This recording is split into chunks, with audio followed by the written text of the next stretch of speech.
Babies are usually pretty popular, but right now in America, not so much. For the Colson Center, I'm John Stonestreet. This is Breakpoint. On average, Americans have never had fewer children as we did in 2020. Of course, that was also the year the pandemic began, something that historically, like war or recession, tends to empty maternity wards. But the decline in our nation's birth rates didn't begin with COVID-19, and there's little reason to believe that it has turned around in the last year and a half.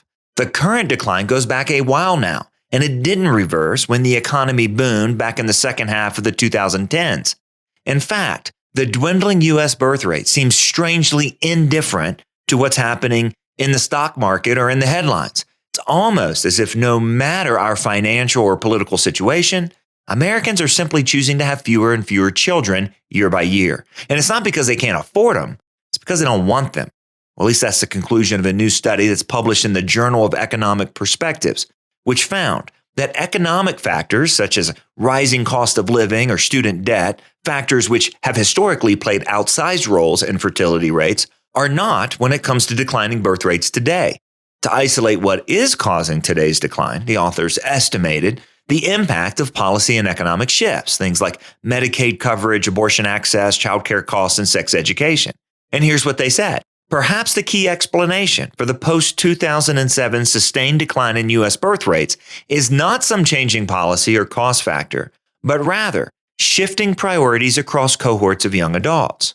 Or as Patrick Brown of the Institute for Family Studies summarized, it's not the economy, stupid, it's the culture. In fact, American incomes have reached record highs. The standards of living are better than they were in decades past, maybe ever. Americans, on average, have the resources to bear and raise more children than they currently are.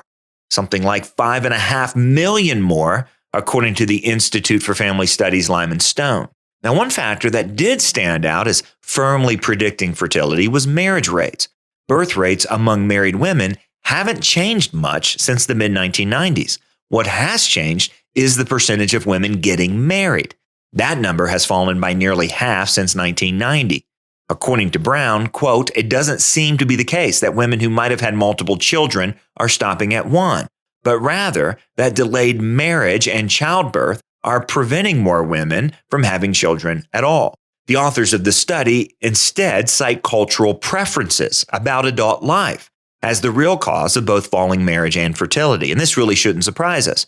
As a 2018 poll that was publicized by the New York Times found, the most frequently cited reason for a young adult's decision to not have children was a desire for more leisure time. Even so, Patrick Brown of the Institute for Family Studies is appropriately cautious about what we can learn from this research. For example, it doesn't mean that policies that were designed to make parenting easier for young couples are not important. They are. Or that we don't need to address the student debt crisis.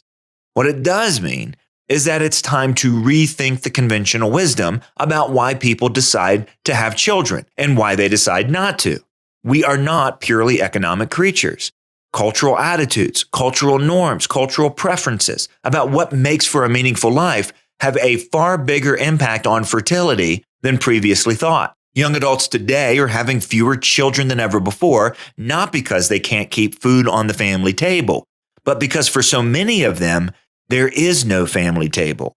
Christians should have different priorities. Throughout Scripture, God prioritizes marriage and children in the creation account, in the history of Israel, in wisdom literature, in the New Testament epistles.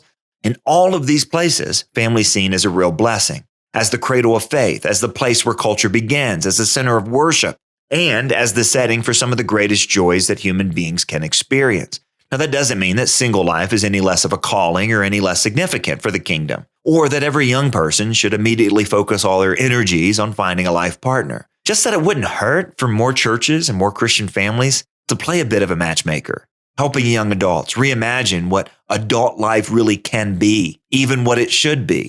At the very least, we ought not imitate a society that in its zeal to get the most out of life is forgetting to pass it on. For the Colson Center, I'm John Stonestreet with Breakpoint.